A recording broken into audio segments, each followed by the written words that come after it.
और भारत अपने टैलेंट के साथ बदतमीजी करता है, दुर्व्यवहार करता है।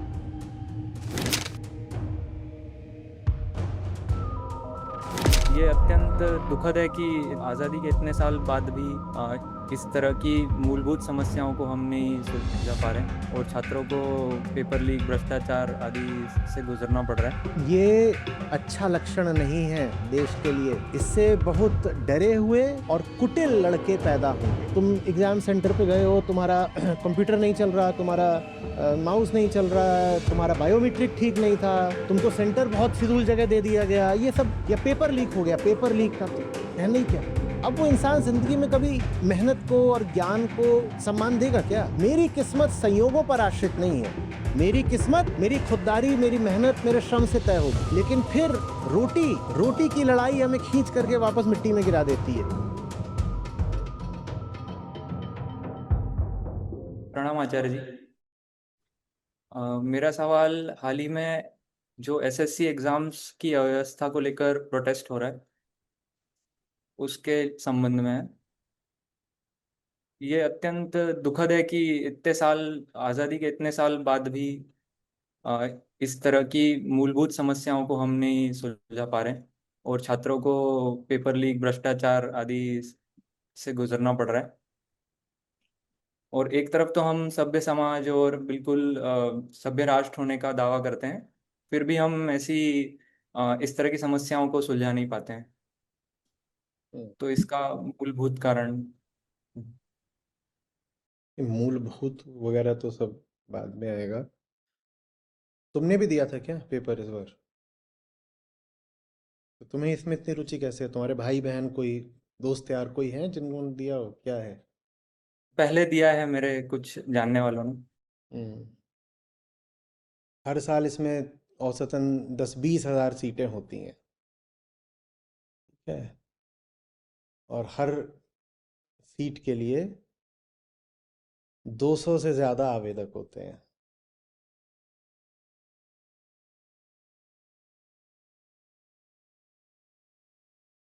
मैं अभी बात कर रहा था, कुछ ही दिन पहले की बात है, किसी से कह रहा था कि मुझे कुछ मामलों में मेरे स्कूल के और कॉलेज के दिन बहुत याद आते हैं। किस मामले में? सब कुछ साफ था। मुझे पता था मैंने कितने नंबर का एग्ज़ाम करा है और मेरे लगभग उतने नंबर आते थे, क्योंकि आपको ही पता ईमानदारी से, इतना इतना किया, इतना इतना ठीक है। 98 का करोगे 98 आएंगे, 95 का 95, 80 का तो 80। आपके ऊपर है। पाठ्यक्रम निश्चित था। कोई दुनिया भर की कोई फिजूल बातें आपसे नहीं पूछी जाएंगी। और जिन्होंने पाठ्यक्रम बनाया, जो सिलेबस सेटर हैं, वो तमीज़ के लोग हैं। उनको पता है कि एक लड़के को या एक किशोर को, फिर एक युवा होते हुए इंसान को क्या जानने की ज़रूरत है। तो उन्होंने बहुत अच्छी अच्छी चीज़ें सब अपना सिलेबस में रखी हुई थी, और था भी बहुत अच्छा। आईसीएसई, फिर आईएससी, उसके बाद 2 कॉलेज जिनमें गया। 7वीं में आ गया था 16 टेल्स फ्रॉम शेक्सपियर। 8वीं से शेक्सपियर को ही पढ़ना शुरू कर दिया, 12वीं तक सिलेबस में थे। बड़ा बढ़िया था। पहले तो सिलेबस अच्छा, और उसके बाद आपकी तकदीर आपकी तैयारी से तय होगी। आप अच्छे से पढ़ो, जितना पढ़ा है, जितना आपने ज्ञान अर्जित करा है, जितना जानते हो, उसी हिसाब से आपके नंबर आ जाएंगे और आपकी रैंक आ जाएगी। मुझे बहुत नीट लगता था ये। वो नीटनेस कॉलेज की चारदीवारी से बाहर निकलने के बाद खत्म हो गई। अब ये थोड़ी है कि मैं जो कुछ बोल रहा हूं उसी के अनुसार कर्मफल आ जाता है। अब तो ये है कि आप अपना कर्म करो, और कर्मफल तो अब छोड़ दिया है। और जो कर्म है उसकी पात्रता के अनुसार कर्मफल है भी नहीं। पर वो सब बाद में हुआ। वो सब तब हुआ जब मैं सशक्त हो गया था इतना कि मुझे फिर कर्मफल की परवाह करने की ज़रूरत नहीं थी। पर जब आप युवा होते हो, आप एक लड़के हो, अभी एक छोटी लड़की हो आप, तो आपके लिए बहुत ज़रूरी होता है कि आपको दिखाई दे कि दुनिया एक न्याय की जगह है, कि दुनिया एक इंसाफ पसंद देश है। मैंने इसलिए कहा कि मुझे पुराने दिन याद आते हैं, वो इंसाफ के दिन थे। अब की तरह नहीं कि मैंने कुछ बहुत अच्छा कर रखा है, बहुत अच्छा कर रखा है, फिर भी बहुत अड़चने आ रही हैं और सरदर्द हो रहा है, और दूसरी तरफ देख रहा हूं कि लोग हैं जो एक से एक नालायकियां कर रहे हैं और भ्रष्टाचार कर रहे हैं, और वो बिल्कुल आसमान पर चढ़कर बैठे हैं, चांद तारे बनकर बैठे हुए हैं। अब तो ऐसा है। लेकिन अब मैं इस बात को झेल सकता हूं क्योंकि अब मैं छात्र नहीं हूं। अब मैं एक मजबूत वयस्क इंसान हूं जो कि कर्मफल कैसा भी हो अपना काम करता रह सकता है। पर वो जो बच्चा है, अगर तुम उसके सामने ये हालत पैदा कर दोगे कि तेरी मेहनत अर्थ नहीं रखती, तरह तरह की कुटिलताएं अर्थ रखती हैं और संयोग अर्थ रखते हैं, तो तुम बताओ उसका क्या होगा। प्रशांत जैसा कोई खड़ा नहीं हो पाएगा। फिर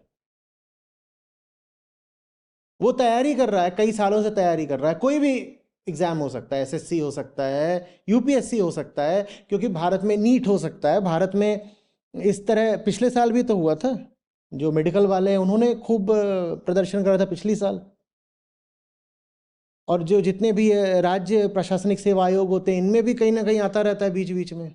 अब किसी ने एक कमरे में जा करके 3 साल 5 साल तैयारी करी है, और उसको पता चलता है कि एक दूसरा आदमी है जो संयोग से या कुटिलता से या पेपर लीक करा करके वो अब मिठाई खा रहा है, और तुमने जो तैयारी करी है, या तो जो पूरी प्रशासनिक अव्यवस्था है तुम उसके शिकार हो गए, तुम्हारा एडमिट कार्ड नहीं आ रहा, तुम एग्ज़ाम सेंटर पे गए हो, तुम्हारा कंप्यूटर नहीं चल रहा, तुम्हारा माउस नहीं चल रहा, तुम्हारा बायोमेट्रिक ठीक नहीं था, तुमको सेंटर बहुत फिजूल जगह दे दिया गया, ये सब चीज़ें चल रही हैं तुम्हारे साथ। या पेपर लीक हो गया, पेपर लीक का तो कहना ही क्या। अब पेपर लीक हो गया है और न जाने कितने लोग हैं जो मौज मार रहे हैं, तो तुम्हारे मन में फिर श्रम के लिए, योग्यता के लिए, मेरिट के लिए, नॉलेज के लिए क्या इज्जत रह जाएगी? तुम क्यों मेहनत करना चाहोगे? तुम क्यों मेहनत करना चाहोगे, ये बताओ। और जिस इंसान को आपने बचपन में ही या उसके यौवन में ही ये तालीम दे दी कि साहब तुम्हारी मेहनत से कुछ नहीं होता, या तो तुम्हारे घर में पैसा हो तो डोनेशन से तुम्हारा काम चला दे, या तुम्हारे कनेक्शंस हो। एक किताब हमारे सिलेबस में चलती थी आईसीएससी में, सोरसराम जी की महिमा, एक कहानी थी, ये हिंदी में लगती थी, सोरसराम जी की महिमा। तो या तो तुम्हारे पास पैसे हो या सोर्स हो तो इनसे काम हो जाता है, या तिकड़मबाजी हो। तो फिर, और ये सब मान लो नहीं भी है, ये सब तो वो चीजें हो गई जो सिस्टम से बाहर की हैं। ये सिस्टम से बाहर की चीजें हैं कि किसी ने सोर्स लगा दिया, किसी ने पेपर लीक करा दी, है ना, या कि किसी का सिलेक्शन नहीं हो रहा था तो डोनेशन करके उसको पीछे से धक्का दे दिया। ये तो सिस्टम से बाहर की बातें हैं। सिस्टम के अंदर भी क्या है? कोचिंग क्लासेस खुलेआम लिख के दे रही हैं, shortcuts for success, tricks for success. राष्ट्र में क्या आर्यभट्ट पैदा होंगे अगर गणित के सब विद्यार्थी पिछले साल के क्वेश्चन पेपर में बैठ के शॉर्टकट्स खोज रहे हैं? पिछले 100 सालों में कितने बड़े गणितज्ञ हमने निकाल दिए, कैसे निकाल दोगे?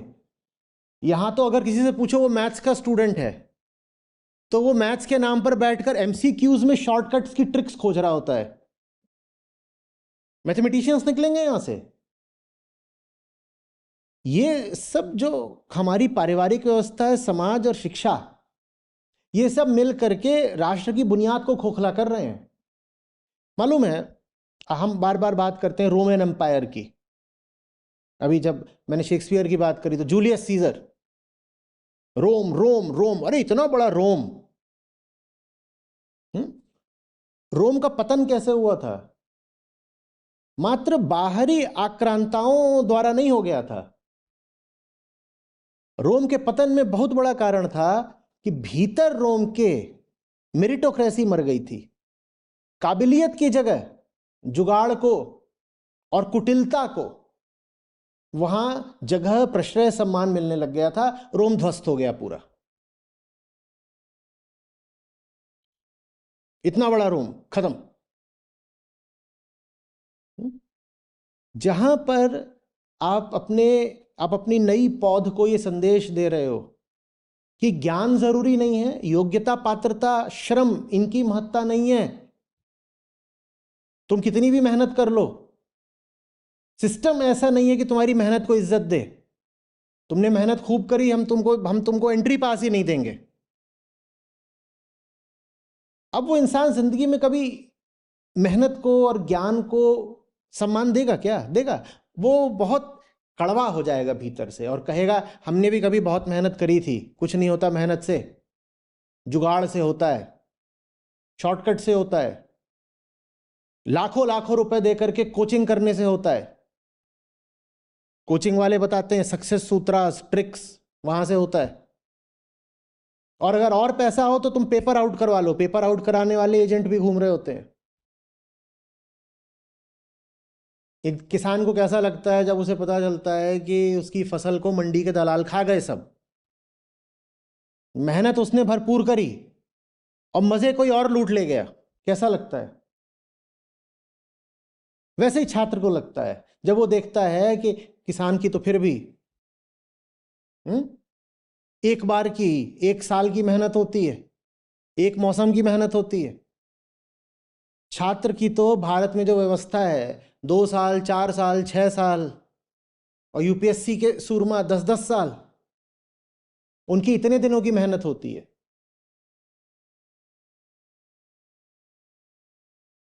और उस मेहनत को कीड़े लग जाते हैं। मैं फिर बोल रहा हूं, एक बड़ी से बड़ी भीतर मेरे सुरक्षा रहती थी कि अगर मैंने पढ़ा है तो मेरी पढ़ाई का इनाम मुझे मिलेगा। तो मुझे अगर सोचना है तो बस ये सोचना है कि मैं कैसे और पढ़ूं, कैसे और गहराई से अपने विषय में प्रवेश कर जाऊं।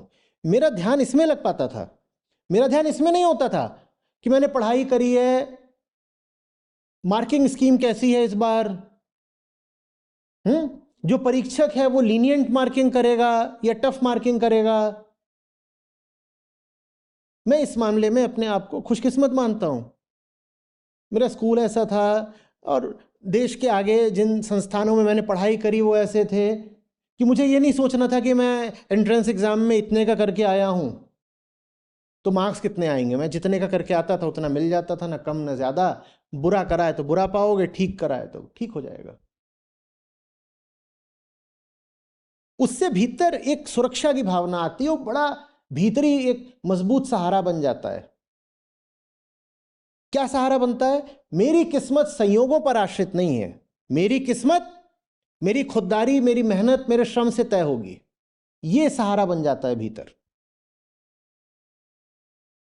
और वहीं दूसरी ओर एक बार तुम्हारे भीतर ये धारणा बैठा दी समाज ने, व्यवस्था ने, सरकार ने, पूरे माहौल ने कि बेटा तुम तो राम भरोसे हो, तिनके हो तुम लहरों के थपेड़े खाते हुए, और टूटा हुआ पत्ता हो तुम, हवाएं तुमको इधर उधर बहा रही हैं। तो उसके बाद आदमी भीतर से बहुत इनसिक्योर हो जाता है। वो कहता है पता नहीं मेरा क्या हो, क्योंकि मैं कितनी मेहनत कर लूं, हो तो कुछ और जाएगा, पता नहीं मेरा क्या हो। एक तो वैसे एक एक सीट के लिए 200-250 बैठे हुए हैं, और उसमें भी जो मेरा चयन है या मेरा परिणाम है वो मेरी मेहनत से तो नहीं तय हो रहा। तो भीतर तगड़ी इनसिक्योरिटी आ जाती है, बहुत तगड़ी। और वही इनसिक्योरिटी फिर हमको दिखाई देती है भारत में सरकारी नौकरी का जो नशा है उसमें। अब समझ में आई बात? जब इनसिक्योरिटी आ गई भीतर तो तुम बाहर फिर क्या तलाशोगे? सिक्योरिटी। तुम कहते हो कोई ऐसी नौकरी मिल जाए जहां से नियम ही ऐसा हो कि अब मुझे निकाला नहीं जा सकता या निकालना बड़ा मुश्किल होगा, जहां पर न सिर्फ अभी तनख्वाह मिलेगी बल्कि बाद में पेंशन भी मिलेगी और बाकी और चीजें, सब पीएफ ग्रेच्युटी लगा होगा और हेल्थ बेनिफिट्स बाद में भी ये सब मिलते रहेंगे रिटायरमेंट के बाद भी। तुमने कभी सोचा कि भारत में और कुछ दूसरे जो विकासशील देश हैं उनमें ही सरकारी नौकरियों के लिए इतनी मार क्यों मचती है कि 30-30, 40-40 लोग कुछ हजार भर्तियों के लिए आवेदन कर रहे हैं? तुमने सोचा? क्योंकि हमने अपने बच्चों को और जवानों को भीतर से असुरक्षित बना दिया है। यही कर करके जो हर बार हम करते हैं, स्कूलों में नकल चल रही है और भाई भतीजावाद चल रहा है, नेपोटिज्म, किसी को ऐसे एडमिशन मिल रहा है, किसी को वैसे मिल रहा है, बहुत नकली तरीके।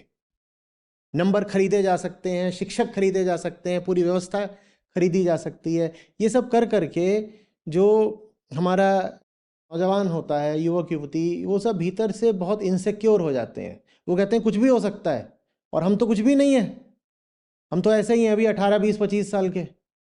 दुनिया में बड़ी बड़ी ताकतें हैं और वो ताकतें तो हमें कठपुतली की तरह नचाती हैं, तो भीतर बड़ा डर बैठ जाता है। फिर इसी डर के कारण आदमी सुरक्षा की मांग करता है। वो सुरक्षा फिर चाहिए कि मुझे ये नौकरी मिल जाए। उस सुरक्षा के लिए फिर आदमी 10-10, 12-12 साल लगा हुआ है इन्हीं नौकरियों के प्रयास में। हालांकि भीतर का डर, तुम कोई नौकरी हासिल कर लो, उसे मिटेगा नहीं। जो भीतर का डर है वो दूसरे तरीके होते हैं उसको हटाने के। लेकिन समझो बात को, कोई सृजनात्मकता नहीं बचती फिर देश में, क्योंकि हर आदमी बस सुरक्षा के पीछे दौड़ रहा है। डरा हुआ मन सृजनात्मक, क्रिएटिव नहीं हो सकता। जो आदमी अभी यही नहीं जानता कि जीवन की मूलभूत बातें भी न्याय संगत हैं कि नहीं, सुव्यवस्थित हैं कि नहीं, वो उन्हीं मूलभूत बातों के जुगाड़ में ही लगा रह जाएगा। वो ऊंचा कुछ कभी सोच ही नहीं पाएगा। मेरे पास भी लोगों के संदेश आते हो, कहते हैं आप जो बातें बताते हैं बहुत अच्छी है, बहुत ऊंची हैं, पर हम क्या करें अगर हमें हमारे जगह की, घर द्वार की, मोहल्ले की, देश की जो व्यवस्था है वो अभी हमारी रोटी पानी का ही जुगाड़ नहीं कर पा रही है। तो हम आपकी बातें सुनते हैं और बिल्कुल आसमान में उड़ जाते हैं, लेकिन फिर रोटी रोटी की लड़ाई हमें खींच करके वापस मिट्टी में गिरा देती है। और मैं सहमत हूं उनसे। और रोटी इतनी बड़ी बात नहीं होती।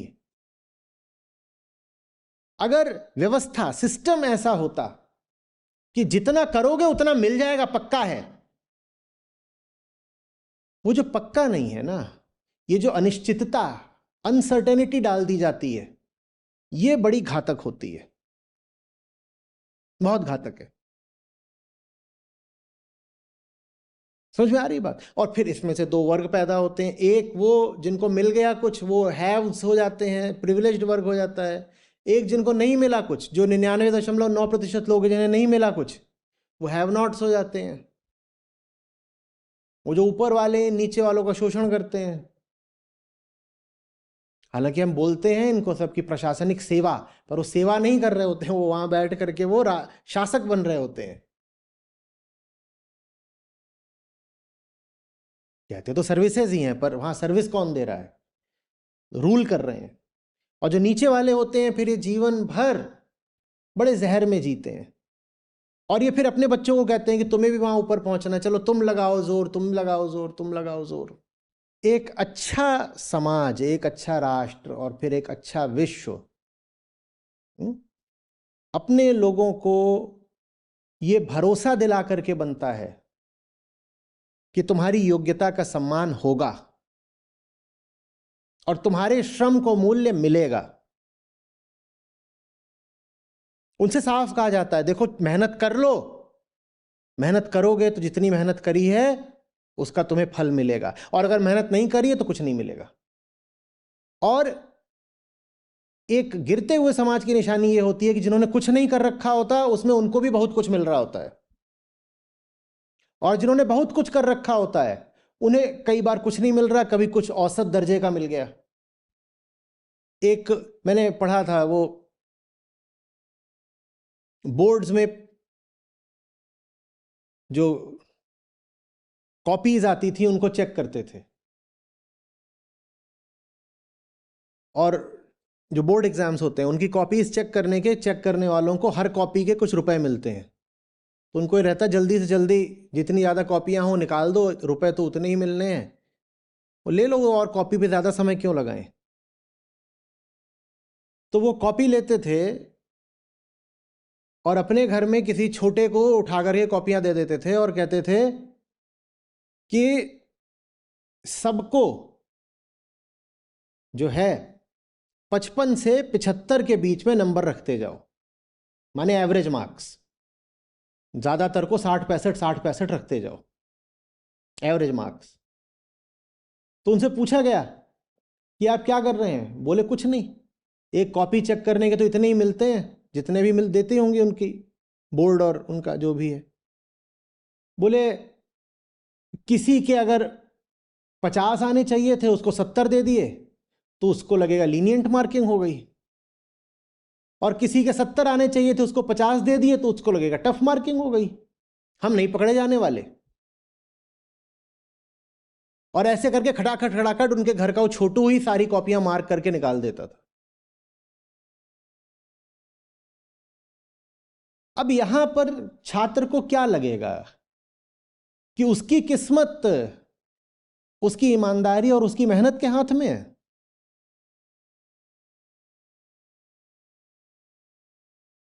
किसी ने 2 3 साल तैयारी की, वो जाता है, उसको एंट्रेंस नहीं दे रहे हो तुम क्योंकि उसका अंगूठा जो तुम बायोमेट्रिक करते हो मैच नहीं कर रहा है, तुम्हारी गलती की वजह से तुमने उसकी ज़िंदगी खराब कर दी। अब वो कभी भी ज़िंदगी भर किसी व्यवस्था पर भरोसा कर पाएगा? बोलो। अमेरिका को आज हम जानते हैं दुनिया भर में हर तरीके से अग्रणी देश है। वो सामरिक रूप से, आर्थिक रूप से, कलाओं में भी वही अग्रणी है, ज्ञान में भी वही अग्रणी है। देखना दुनिया की टॉप 100 यूनिवर्सिटीज में कितनी अमेरिकन है। कल्चर में भी वही अग्रणी है, दुनिया भर की संस्कृति को हॉलीवुड प्रभावित करता है। खेलों में भी वही अग्रणी है, देखना कि लगभग लगभग 50% विंबलडन टाइटल अमेरिकन खिलाड़ियों ने जीते हैं, और यही हाल बाकी ग्रैंड स्लैम्स का भी है। ओलंपिक्स में भी अमेरिका नंबर 1 पर रहता है। क्या वजह है? वजह है मेरिटोक्रेसी। अमेरिका दुनिया भर के टैलेंट को अपने यहां पर आमंत्रित करता है और सम्मान देता है, और भारत अपने टैलेंट के साथ बदतमीजी करता है, दुर्व्यवहार करता है। अमेरिका के लिए बड़े से बड़े काम, ऊंचे से ऊंचे काम उन लोगों ने करे हैं जो माइग्रेट करके अमेरिका गए थे।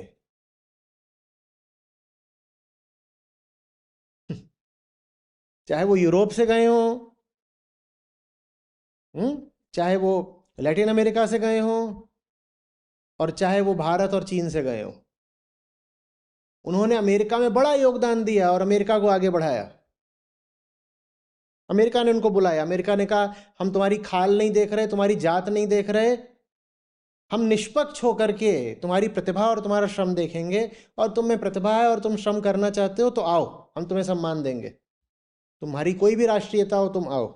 आपके घर में बच्चे हो ना, बहुत ज़रूरी है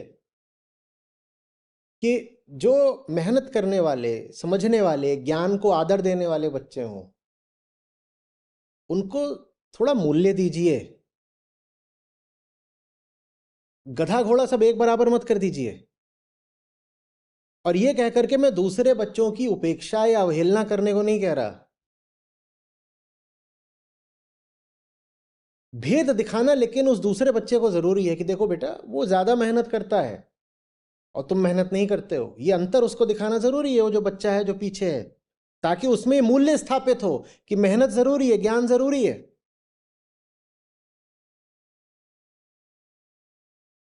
और एक बात और समझना, अगर ये सारे एंट्रेंस एग्जाम ले दे करके तुम्हारा ज्ञान ही जांचते हैं ना, जो समाज ज्ञान को महत्व नहीं देता, फिर कि शॉर्टकट्स चल जाएंगे, ये चल जाएगा, वो चल जाएगा, नकलीपना चल जाएगा, धांधली चल जाएगी, जो समाज ज्ञान को इज्जत नहीं देता, फिर उस समाज में अंधविश्वास पनपता है। अब समझ में आ रहा है कि भारत में इतना अंधविश्वास, अंधभक्ति क्यों है?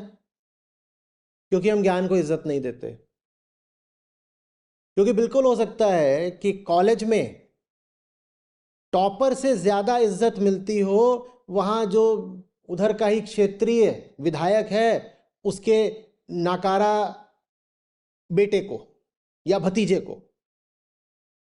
और सब जो छोटे मोटे कॉलेज होते हैं देश भर में उनमें यही चलता है।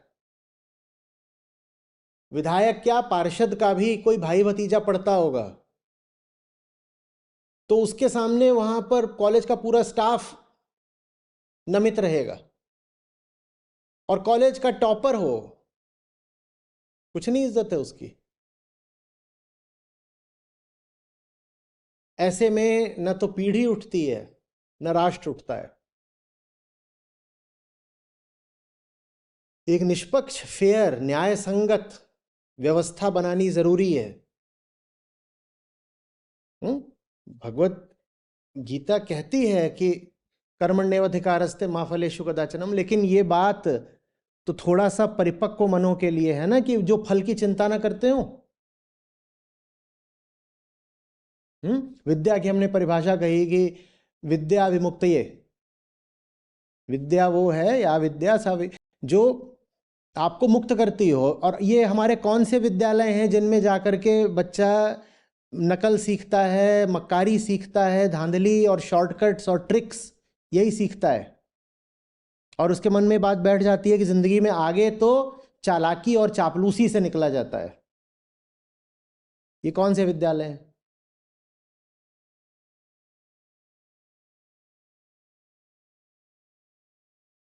मैं फिर अपने बचपन की ओर वापस जाऊंगा। मैं इस बात पर बहुत बहुत कृतज्ञ हूं कि मेरा मूल्यांकन सदा मेरी पात्रता पर हुआ, किसी और बात पर नहीं। घर में भी और स्कूल कॉलेज में भी। घर का बड़ा लड़का था, उससे कोई फर्क नहीं पड़ता। लड़का था, लड़की नहीं, इससे भी कोई फर्क नहीं पड़ता। तुम्हें मूल्य तभी मिलेगा जब तुम वो करोगे जो तुम्हें करना चाहिए। और अगर तुम वो करोगे तो किसी भी हालत में हम तुमसे तुम्हारा मूल्य छीनेंगे नहीं। ये चीज इंसान को, दोहरा रहा हूं, भीतर से बहुत सिक्योर बना देती है, बहुत मजबूत बना देती है। आपको आपको ऐसा लगने लग जाता है मेरी किस्मत मेरे हाथ में है।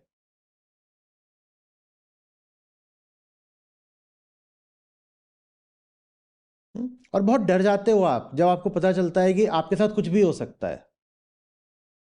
बिना आपकी गलती के आपके साथ कुछ भी हो सकता है। और बहुत कुटिल, बहुत धूर्त बन जाते हो आप जब आपको पता चलता है कि आप किसी हैसियत के नहीं हो, फिर भी आपके बाप ने सोर्स लगा के या पैसा लगा के आपको किसी ऊंची जगह बैठा दिया। आप भी दोनों ही हालत में आप जिंदगी भर के लिए बर्बाद हो जाते हो। हर साल एक दो इस तरीके की बड़ी प्रोटेस्ट्स होती हैं। कभी 11वीं 12वीं वाले कर रहे हैं, कभी कोई कर रहा है, पोस्ट ग्रेजुएट्स कर रहे हैं। ये अच्छा लक्षण नहीं है देश के लिए। इससे बहुत डरे हुए और कुटिल लड़के पैदा होंगे। लड़के से मेरा आशय है नई पीढ़ी, लड़के लड़कियां दोनों। उनमें ज्ञान के लिए कोई इज्जत नहीं रहेगी। वो कहेंगे ज्ञान से कुछ नहीं होता। ये जो आप देखते हो ना, आके कहते हैं कि ज्यादा ज्ञान मत खोद, ये वही लोग हैं। ये कहते हैं हमने बड़े बड़े ज्ञानी देखी हैं, ज्ञान से कुछ नहीं होता। किससे होता है? जुगाड़ से होता है, चापलूसी से होता है, चमत्कार से होता है, अंधविश्वास से होता है, नेताजी, सेठ जी, बाबा जी के तलवे चाटने से होता है। ज्ञान से क्या होता है? और अगर आपका समाज ज्ञान की बुनियाद पर नहीं खड़ा है तो सोचो फिर वो किस बुनियाद पर खड़ा है।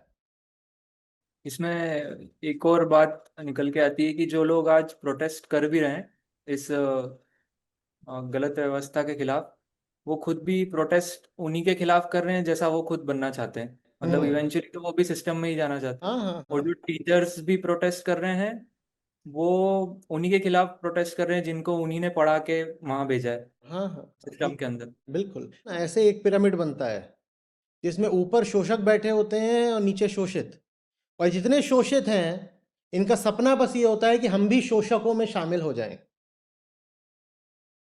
इनका सपना ये नहीं होता कि ये व्यवस्था ही ध्वस्त कर दें। ये सब कहते हैं कि किसी तरह ऊपर जो मलाई छन रही है हमें भी मुंह मारने को मिल जाए। समझ में आ रही बात? तो ये बिल्कुल होता है। अभी एक बार आपने जवान लोगों को ये साबित कर दिया कि ना तो टैलेंट से होता, ना मेरिट से होता, ना मेहनत से होता, ना ज्ञान से होता। उसके बाद बस वो इसी में लग जाता है कि किसी तरीके से कहीं पर जा करके किसी कदर पांव जमा करके सिक्योरिटी मिल जाए। आपने उसको दिखा दिया ईमानदारी से कुछ होता नहीं, ईमानदारी का कोई लाभ नहीं है। आपने एक जवान छात्र को ये साबित कर दिया कि ईमानदारी से कोई लाभ नहीं है। अब आपको ताज्जुब क्यों हो रहा है वो आगे चल करके बड़े से बड़ा घूसखोर निकले तो? क्योंकि आपने ही तो उसको सिद्ध करा था ना कि ईमानदारी दो कौड़ी की नहीं होती। तो अब वो खुद ही घूसखोर बनेगा आगे। और यही आपने उसको ईमानदारी का सही प्रसाद, सही पुरस्कार दिया होता तो वो घूसखोर क्यों बनता? अब आपको कोई ताज्जुब है कि देश में इतना अंधविश्वास क्यों है और इतनी घूसखोरी क्यों है? सब चीजों के आप केंद्र में जाएंगे तो कहीं ना कहीं आपको ज्ञान का और श्रम का अपमान दिखाई देगा। ये बातें हैं जो इस देश को आगे नहीं बढ़ने दे रही। हमने ज्ञान का बड़ा अपमान कर रखा है और श्रम का अपमान कर रखा है। आपको खुशी होगी इस नाते जो हमारी अपनी ऐप है जिसमें हमारे गीता और बाकी सब कार्यक्रम चलते हैं, यहाँ पर बुद्ध हैं, गीता है, उपनिषद हैं, अष्टावक्र हैं। ये मुझे मिले, मेरी ज़िंदगी बदली, ये तुम्हें मिलेंगे तुम्हारी ज़िंदगी भी बदलेगी। सच पूछिए तो मतलब लाखों नहीं तो कम से कम हज़ारों ज़िंदगियाँ तो हैं जो बिल्कुल बदली हैं।